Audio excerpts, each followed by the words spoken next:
વધુ એક પોન્ઝી સ્કીમનો પર્દાફાશ થયો છે પાલનપુરમાં, જ્યાં એક ઠગ ફરી કળા કરી ગયો। નાવ સ્ટારવે ટીમ ઇન્ડિયા મેનેજમેન્ટ કન્સલ્ટન્સીએ ઉઠમણું નોંધાવ્યું। બેંક જેવી કંપની બનાવીને કરોડોની ઠગાઈ કરી। સીઆઈડી ક્રાઇમમાં રોકાણકારોએ છેતરપિંડી થયાની ફરિયાદ કરી છે। ફરિયાદ થતાં હવે ગઠિયો ઓફિસને તાળા મારીને રફુચક્કર થઈ ગયો। નિરંજન શ્રીમાળી નામનો જુનિયર ક્લાર્ક ભૂગર્ભમાં ઉતરી ગયો છે। બચતના નામે દર મહિને 500 અથવા 1000 ઉઘરાવતો। ગુજરાતભરના લોકોના 80 કરોડથી વધુની રકમ ફસાઈ છે। ભેજાબાજે અન્યની માલિકીની દુકાનનું પણ બાનાખત કરી નાખ્યું।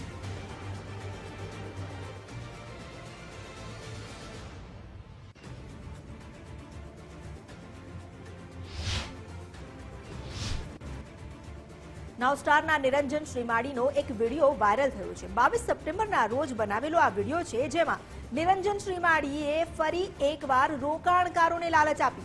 નિરંજન શ્રીમાળી રોકાણકારોને પૈસા આપવાની વાત કરી રહ્યો છે। વિડીયોમાં રોકાણકારોના પૈસા પાર્ટ પેમેન્ટમાં પરત કરવાની પણ તેણે જાહેરાત કરી છે।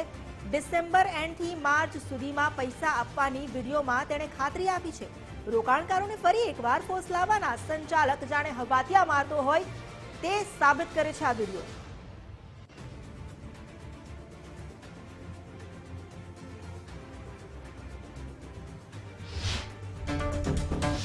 25,000 से एबो का पेमेंट है उन सभी को जनवरी एंड से 10% से लेके 25% तक हर मंथ दे के 5 महीने के अंदर क्लियर करना है। यानी कि जनवरी से लेके मई तक 25,000 के ऊपर का पेमेंट जिन जिन लोगों का है उनका 10% मिनिमम और ज़्यादा से ज़्यादा 25% दे के क्लियर करना है। इसके अलावा 2,500, 5,500 और 11,000 का पेमेंट 9 जनवरी 2025 फाइनल डेट है, उसी टाइम से शुरू किया जाएगा। सभी के अकाउंट के अंदर पेमेंट डाल दिया जाएगा। मगर एक बात और बता देता हूं कि दिसंबर एंड से इनका पेमेंट शुरू किया जाएगा। इतनी कोशिश कंपनी की और मैनेजमेंट की है कि दिसंबर एंड से आप सभी का अकाउंट के अंदर पैसे थोड़े बहुत आते चालू हो जाए। और 9 तारीख तो फाइनल है, यानी कि 2,500, 5,500 और 11,000 के पेमेंट के लिए 9 जनवरी और 25,000 से एबो का पेमेंट के लिए जनवरी के एंड से पेमेंट शुरू करके 10% से लेके 25% तक का हिसाब करके उनके अकाउंट के अंदर डाल दिया जाएगा। और मई महीने तक सभी का पेमेंट क्लियर हो जाएगा। मई महीने के बाद में नाउ स्टार्ट के अंदर एक भी बंदा पेमेंट लेने के लिए बाकी है वैसा बोलने वाला एक भी बंदा बचेगा नहीं। ये मैं दावे के साथ कह सकता हूँ। सभी तैयारी हो गई है। और कई लोगों का मैंने वीडियो भी देखा है, कई लोगों का चैट भी देखी है कि कई लोग बोल रहे हैं कि 22 तारीख के बाद में पेमेंट नहीं देता तो हम पुलिस केस करेंगे, वैसा करेंगे। तो मेरे को एक वीडियो के माध्यम से ये भी कहना है कि मैंने जो डेट दी है, मैंने जो पार्ट्स किए है, उसी तरह पेमेंट नहीं लेना है तो रजिस्ट्री करके प्लॉट भी देने के लिए मैं तैयार हूँ। कोई उतावल करने की जरूरत नहीं है। આખો વિડીયો તો સાંભળી જ લીધો। હવે એ પણ જાણીએ કે આ જે ઠગ છે આખરે વિડીયો થકી ફરી એકવાર લાલચ આપવાનો પ્રયાસ કરી રહ્યો છે। અમારી સાથે જોડાયા છે સહયોગી વિજય દેસાઈ। વિજય, આ વિડીયો થકી જે પ્રમાણે આટલો આત્મવિશ્વાસ બતાવ્યો છે આ ઠગે, શું ખરેખર લોભ્યા હોય ત્યાં ધુતારા ભૂખે નથી મરતા?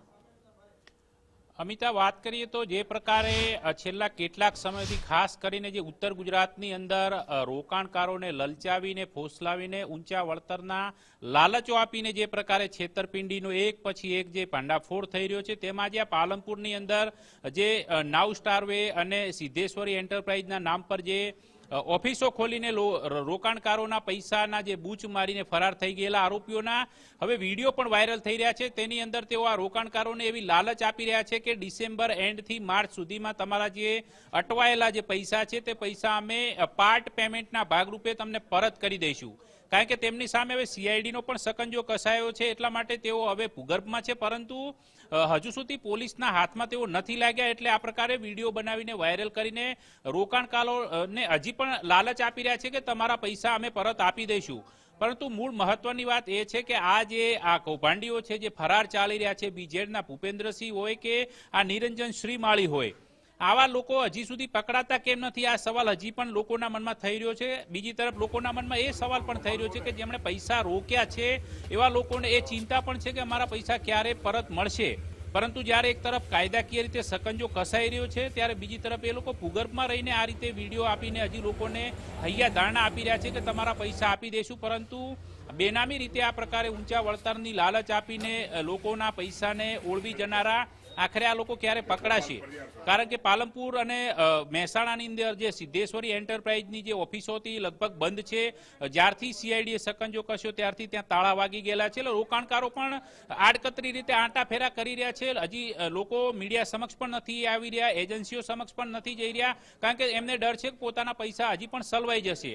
કારણ કે પહેલા બીજી તરફ જે લાલચ આપે છે કે તમારા પૈસા અમે આપી દઈશું, કદાચ જે મળવાના પાત્ર થશે એ પણ નહીં મળે, એવી એક વેમની અંદર હજુ લોકો આવતા નથી. પરંતુ કાયદેસર કાર્યવાહી માટે જો લોકો આગળ વધે છે તો આ પ્રકારના જે કૌભાંડીઓ સક્રિય છે તેઓ સામે કાયદાકીય સકંજો કસાય તો અન્ય જે લોકો છેતરાતા છે તે ભવિષ્યમાં બચી શકે છે. પરંતુ આ જે નિરંજન શ્રીમાળી છે કે જે 4 મહિનાથી એસટી વિભાગમાં નોકરી પણ નથી ગયો, કારણ કે ત્યાં ક્લાર્ક તરીકે ફરજ બજાવતો હતો, પરંતુ એને બદલે લોકોને 1000 અને 100 રૂપિયા 500 રૂપિયા આવા રોકાણની લાલચ આપીને જેને લગભગ 80 કરોડ રૂપિયા જેટલી માતબર રકમ છે તે ચાઉ કરી ગયો છે અને તેનું બૂચ મારીને બેઠો છે. પણ લોકોને નાણાં આપવાની લાલચ આપીને હજી પણ ભાગતો ફરી રહ્યો છે. પરંતુ જોવાનું એ પણ રહેશે કે આની સામે જ્યારે સીઆઈડીએ સકંજો કસ્યો તો ક્યારે પકડવામાં આવે છે. જી, આભાર આપનો જાણકારી આપવા માટે.